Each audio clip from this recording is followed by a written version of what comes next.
परियारी ग्राम पंचायत द्वारा श्वानों माटे रसीकरण अभियान स्वच्छ भारत साथे स्वस्थ भारतनो संदेश। संघ प्रदेश दमणनी परियारी ग्राम पंचायत द्वारा जनहित अने पशु कल्याणना उमदा हेतु साथे पंचायत विस्तारमां रखडता श्वानो माटे खास रसीकरण अने मेडिकल सारवार अभियान शरू करवामां आव्युं छे। परियारी गाममां छेल्ला घणा समयथी मोटी संख्यामां श्वानो चामड़ीना गंभीर रोगथी पीड़ाई रह्या होवानुं पंचायतना ध्याने आव्युं हतुं। आ बीमारीने कारणे एक तरफ आ चेपी रोग मनुष्योमां फैलाવાનો भय हतो, तो बीजी तरफ चामड़ीना रोगनी पीड़ाने कारणे श्वानो आक्रमक बनीने शाळा के आंगणवाड़ीए जता नाना बाळकोने करडे तेवी दहशत पण सेवाई रही हती। पण आ गंभीर समस्याना कायमी निराकरण माटे ग्राम पंचायते त्वरित पगलां लई पशु चिकित्सा विभाग अने आरोग्य विभागनो संपर्क साध्यो हतो, जेना सकारात्मक प्रतिसाद रूपे वेटनरी ऑफिसर अने तेमनी टीम एनिमल एम्ब्युलन्स साथे गाममां आवी पहोंची हती अने पंचायतनी टीम साथे मळीने दरेक विस्तारमां फरीने बीमार श्वानोने शोधी तेમને જરૂરી इंजेक्शनो अने वेक्सिन आपवानी कामगीरी युद्धना धोरणे हाथ धरी हती। पंचायत द्वारा श्वानोनी बीमारीना विडियो उतारीने संबंधित अधिकारीओने बताववामां આવ્યા હતા, જેથી તેમને યોગ્ય સારવાર મળી રહે। સરપંચના જણાવ્યા મુજબ બાળકો આકસ્મિક રીતે રમતા રમતા શ્વાનને અડકે તો તેમને ચેપ ન લાગે અને શ્વાન આક્રમક થઈ હુમલો ન કરે તે માટે આ પગલું અનિવાર્ય હતું। परियारी ग्रुप पंचायत की ओर से हमने पूरे पंचायत एरिया में हमने देखा कि हमारे यहाँ जो बहुत सारे कुत्ते हैं, डॉग्स जो हमारे यहाँ घूम रहे हैं, उनको रैशिस, उनकी बीमारी हो चुकी है, चर्म रोग हुआ है। जैसे हम देख रहे हैं बहुत सारे हमने पंचायत स्टाफ को पहले लगाया और हमने पूरी पंचायत में उनको वीडियोस बनाए और वो वीडियोस को हमने वेटरनरी ऑफिसर को दिखाए और हमारे हेल्थ डिपार्टमेंट के टीम को भी दिखाए, तो उनको लगा कि उनका उपचार करना चाहिए। तो यही संदर्भ में आज हमने वेटरनरी ऑफिस उनका संपर्क करके उनको यहाँ हमारे गांव में बुलाया गया है। उनकी पूरी टीम आई हुई है, उनकी एम्बुलेंस भी लेके आए हैं, वो वैक्सीन लगा रहे हैं उनको। और हमें डर था कि अगर ये कहीं हमारे मनुष्य के अंदर यहाँ इसके चर्म रोग को यहाँ फैला जाए, और या फिर ये भी डर था कि हमारे स्कूल से बच्चे आ रहे, आंगनबाड़ी से आ रहे, मतलब खेलते आते हो तो थोड़ा बहुत उनको उंगली करने की आदत बच्चों को है, तो अगर कुछ पत्थर भी लगा लिया है, कुछ लकड़ी से मार दे, कहीं अग्रेसिव होकर कुत्ता को काट ना ले, ये भी हमें डर था। तो आज बढ़िया हमारे यहाँ काम हो रहा है। अभी तक हम लोग ने सुबह से लगे तो 10-12 तो इस वैसे भी वैक्सीन हो चुके हैं, आज भी लगेंगे। अगर टाइम नहीं हुआ तो फिर कल भी वापस से का टीम को बुलाएंगे और पूरी पंचायत में इस तरह के हमारे कुत्तों को इंजेक्शन लगाने का काम करें। जैसे हम प्रधानमंत्री जी बोल रहे हैं स्वच्छ भारत अभियान, तो स्वस्थ भारत और स्वच्छ भारत एक ही साथ में हम लेके चल रहे हैं। અમદાવાદમાં બોમ્બની ધમકીની ઘટનાની શાહી હજુ સુકાઈ નથી। વલસાડ જિલ્લા ડિસ્ટ્રિક્ટ કોર્ટને બોમ્બથી ઉડાવી દેવાની અનામી ધમકી મળતા સમગ્ર વહીવટીતંત્રમાં દોડધામ મચી ગઈ છે। ઘટનાની ગંભીરતાને જોતા વલસાડ પોલીસે તાત્કાલિક ધોરણે કોર્ટ પરિસર ખાલી કરાવીને સર્ચ ઓપરેશન હાથ ધર્યું છે। વલસાડની જિલ્લા અદાલત આજે પોલીસ છાવણીમાં ફેરવાઈ ગઈ છે। વિગતો મુજબ અચાનક મળેલી બોમ્બની ધમકીને પગલે પોલીસ હરકતમાં આવી હતી। વલસાડ જિલ્લા પોલીસના ઉચ્ચ અધિકારીઓ સહિત મોટી સંખ્યામાં પોલીસ કાફલો કોર્ટ પરિસરમાં ઉતારી દેવામાં આવ્યો છે। સૌપ્રથમ સુરક્ષાના કારણોસર કોર્ટ પરિસરમાં હાજર વકીલો, સ્ટાફ અને પક્ષકારોને તાત્કાલિક બહાર કાઢી આખું કેમ્પસ ખાલી કરાવવામાં આવ્યું હતું। વલસાડ પોલીસની જુદી જુદી ટીમો દ્વારા કોર્ટ બિલ્ડિંગના ખૂણે ખૂણામાં સઘન ચેકિંગ હાથ ધરવામાં આવ્યું છે। આ કામગીરીમાં બોમ્બ સ્ક્વોડ અને ડોગ સ્ક્વોડની પણ મદદ લેવામાં આવી રહી છે। મહત્વનું છે કે વલસાડ જિલ્લા કોર્ટમાં કુલ 19 જેટલી કોર્ટ કાર્યરત છે। સુરક્ષાના પગલે તમામ 19 કોર્ટની કાર્યવાહી હાલ અટકાવી દેવામાં આવી છે અને બપોરે 3 વાગ્યા સુધી સમગ્ર પરિસરમાં ઝીણવટભરી ચકાસણી કરવામાં આવશે। આ ધમકી કોણે આપી અને તેનો હેતુ શું હતો તે દિશામાં પણ પોલીસે તપાસના ચક્રો ગતિમાન કર્યા છે।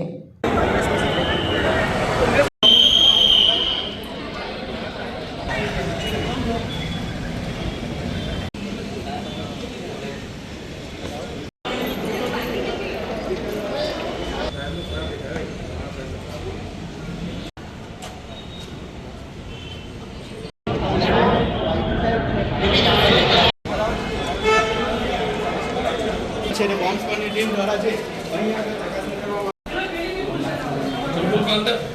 બિલ્ડિંગની અંદર બોમ્બ મૂકવામાં આવેલો છે એવી કંટ્રોલ રૂમને જાણ થતાં એ બાબતે તાત્કાલિક પગલાં લઈ અને તાત્કાલિક કોર્ટને જાણ કરવામાં આવી હતી અને કોર્ટમાં મુખ્ય જજ સાહેબને મળીને હાલમાં કોર્ટ ખાલી કરવામાં આવેલી છે। જે જાપ્તો આવેલો છે એ જાપ્તાના લોકોને તારીખ આપી દેવામાં આવેલી છે અને ટોટલ 19 કોર્ટો હોય 19 કોર્ટને સેનિટાઈઝ કરવાનું કામ ચાલુ છે। આ તમામ કામ પતશે પછી કોર્ટ ચાલુ કરવામાં આવશે. હાલમાં બિલ્ડિંગ ખાલી કરાવી દેવામાં આવેલું છે અને આજુબાજુ બિલ્ડિંગ ઘેરીને કોઈ પણ વ્યક્તિની પ્રવેશ બંધી કરી દેવામાં આવેલી છે.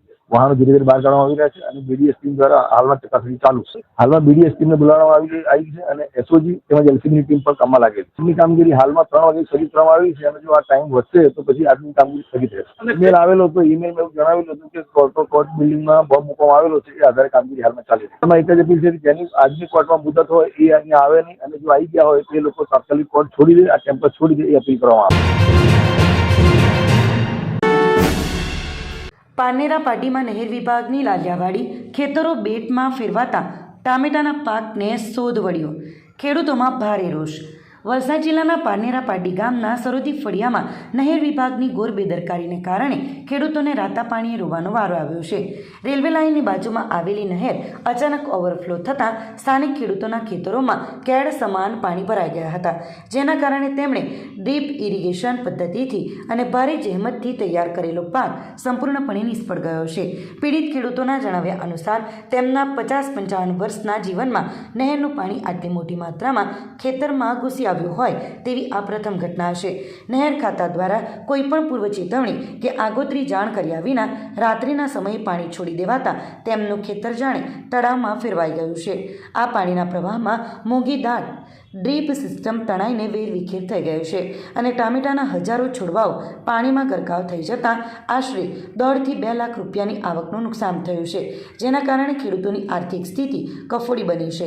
ત્યારે નહેર ખાતાના અધિકારીઓને જાણ કરવા છતાં કોઈ સ્થળે મુલાકાતે ફરક્યું પણ નથી તેવો ગંભીર આક્ષેપ પણ ખેડૂતોએ કર્યા છે. નહેરની સફાઈ અને મેન્ટેનન્સના અભાવે સર્જાયેલી આ હોનારત બદલ ગ્રામજનો અને અસરગ્રસ્ત ખેડૂતોએ તાત્કાલિક પંચનામું કરી કસૂરવાર અધિકારીઓ સામે કડક પગલાં લેવા અને સરકાર દ્વારા યોગ્ય વળતર ચૂકવવામાં આવે તેવી ઉગ્ર માંગ સાથે તંત્ર સામે ભારે આક્રોશ વ્યક્ત કર્યો છે. સરોડી ફળિયામાં રહેવાનું. મારી રેલવે ની લાઇનની બાજુમાં નહેરની એકદમ એક્ઝેક્ટ નહેર પર જ મારી જમીન આવેલી છે. 2 વીઘા તો ત્યાં મેં 1 વીઘું ટામેટા ડ્રીપ કરીને બનાવેલી હતી, તો તે બધી ડ્રીપ આજે ટંગલાઈ ગઈ, એક સાઈડે થઈ ગઈ ને કેળમાં પાણી અંદર ખેતરમાં આજે મારી જિંદગીમાં પહેલી વાર આટલી ઉંમરમાં 50-55 વર્ષની ઉંમરમાં પહેલી વાર પાણી ખેતરમાં આટલા નેર ઓવરફ્લો થઈને અંદર આવી ગયા અને મારી નુકસાની 30-35 હજારની તો ટામેટીના છોડ લાવીને મેં રોઈપા, ડ્રીપ પાથરી, મજૂરી કરી ને આ લાગવાના ટાઈમે હવે એ કેળમાં પાણી અંદર ને મારું આખું ખેતર ટરબોળ થઈ ગયું. મારા 1.5-2 લાખના ટામેટા થાય તેવી આશાએ મેં આ રોપેલા હતા ને મારી 5 બહેનમાં હું એક જ ભાઈ ને મારી બધું એનું લોકોનું મારે કરવાનું, ભાણજા લોકોનું ને હવે મારી પરિસ્થિતિ આ ગંભીર આવી તો મારે હવે કેવી રીતે શું કરું તે મને સમજ નહીં પડે. નહેર ખાતા સાહેબને મેં જાણ કરી તો હું જોવા મોકલાવું એમ કીધું, અમે જોવા આવીએ એમ કીધું, પણ હજુ સુધી કોઈ આવ્યા નથી સાહેબ લોકો જોવા ને. અમને કોઈ આગોતરી જાણ કરેલી નહીં કે પાણી આવશે. રાત્રે અણચીતું પાણી આવેલું ને આટલી આ નાની કેલાનમાં આટલું મોટું પાણી નદીમાં છોડે તેટલું પાણી છોડાય જ નહીં. જ્યાં જોઈ ત્યાં બધાના ખેતર ટરબોળે જ છે હાલમાં. જોવા આવે તો બધા ખેતર ડૂબેલા છે હાલમાં ને મારું તો પ્રત્યક્ષ ડ્રીપ મેં લાખેલી છે ને ટામેટીના છોડ બી નીચે તમે ઉખેડીને બતાવી શકું ની રોપેલા એ તો, ને જ્યાંથી લાવેલો છે ત્યાંથી બી હું તમને જોઈએ તો તેનું પેલું આપી દઉં. ગેલવાડ ગ્રામ પંચાયત દ્વારા બોર્ડના વિદ્યાર્થીઓને પ્રોત્સાહન. સરપંચ હિતાક્ષી પટેલના હસ્તે એક્ઝામ કીટનું વિતરણ. દમણની ગેલવાડ ગ્રામ પંચાયત ખાતે આગામી બોર્ડની પરીક્ષાઓને અનુલક્ષીને વિદ્યાર્થીઓના પ્રોત્સાહન માટે એક સરાહનીય કાર્યક્રમ યોજવામાં આવ્યો હતો. આગામી 26મી ફેબ્રુઆરીથી શરૂ થઈ રહેલી એસએસસી અને એચએસસી બોર્ડની ધોરણ 10 અને 12ની પરીક્ષાઓને ધ્યાનમાં રાખીને મહિલા સરપંચ હિતાક્ષી જિગ્નેશ પટેલ અને તેમની ટીમ દ્વારા ડાભેલ સરકારી શાળાના અંદાજે 20 જેટલા તેજસ્વી અને જરૂરિયાતમંદ વિદ્યાર્થીઓને પરીક્ષાલક્ષી એક્ઝામ કીટનું વિતરણ કરવામાં આવ્યું હતું. વિદ્યાર્થીઓને પરીક્ષામાં મદદરૂપ થઈ શકે તે હેતુથી તૈયાર કરવામાં આવેલી આ કીટમાં પેપર લખવા માટે પરીક્ષા board, ballpen, pencil, rubber, scale સહિતના સાધનો અને ફાઇલ ફોલ્ડર જેવી અત્યંત જરૂરી સ્ટેશનરી સામગ્રીનો સમાવેશ કરવામાં આવ્યો હતો. સરપંચ હિતાક્ષી પટેલે તમામ વિદ્યાર્થીઓને સ્વહસ્તે કીટ અર્પણ કરી હતી અને બોર્ડની પરીક્ષામાં ઉજ્જવળ દેખાવ કરવા માટે શુભકામનાઓ પાઠવી હતી. વિદ્યાર્થીઓનો ઉત્સાહ વધારવા યોજાયેલા આ કાર્યક્રમમાં ગેલવાડ ગ્રામ પંચાયતની મહિલા સદસ્યો, વિદ્યાર્થીઓ તેમજ વાલીઓ પણ ખાસ ઉપસ્થિત રહ્યા હતા. આજે અમે ગેલવાડ વિસ્તારના બાળકોને, જે ડાભેલ સ્કૂલના બાળકો છે, 10મી અને 12મીના બાળકો છે, એમને બોર્ડ એક્ઝામના લાગતી વખતે કીટો આપી અને સાથે જ એમને બેસ્ટ ઓફ લક કીધું. દાદરા નગર હવેલી અને દમણ દીવમાં સરકારી શાળામાં સીબીએસઈ બોર્ડની પરીક્ષાનો પ્રારંભ.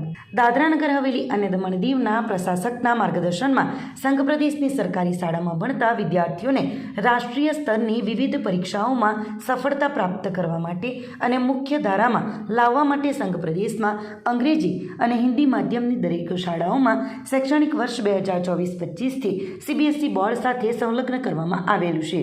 આ શાળાઓમાં પ્રથમ બેચ વર્ષ 2026માં સીબીએસઈ બોર્ડ પરીક્ષામાં સામેલ થઈ રહ્યા છે.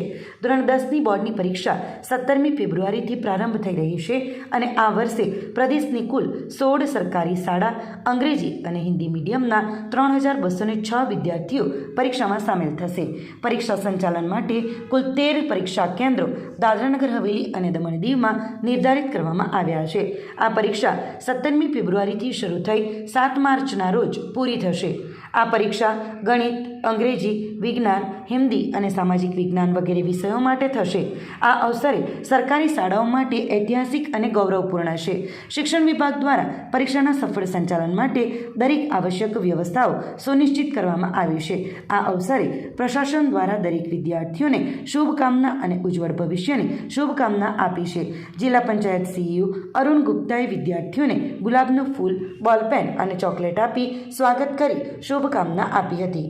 आज सीबीएसई बोर्ड की 10वीं की परीक्षा का प्रारंभ हुआ है और ये हम लोगों के लिए संघ प्रदेश के सभी जो छात्र हैं, अभिभावक हैं और सभी के लिए खुशी की बात है कि संघ प्रदेश के सभी जो इंग्लिश माध्यम के स्कूल हैं वो इस वर्ष से सीबीएसई बोर्ड से उनकी परीक्षा आयोजित की जा रही है. और ये जो हम लोग के संघ प्रदेश के माननीय प्रशासक साहब के नेतृत्व में मार्गदर्शन में जो शिक्षा विभाग की टीम के प्रयास के फलस्वरूप ऐसा हो पाया है. और आज विभिन्न स्कूलों में जो है शांतिपूर्वक परीक्षाएं सीबीएसई बोर्ड की प्रारंभ हुई हैं और जो अलग अलग वरिष्ठ अधिकारीगण हैं वो विभिन्न स्कूलों में गए, बच्चों को उन्होंने गिफ्ट और मिठाई वितरित की.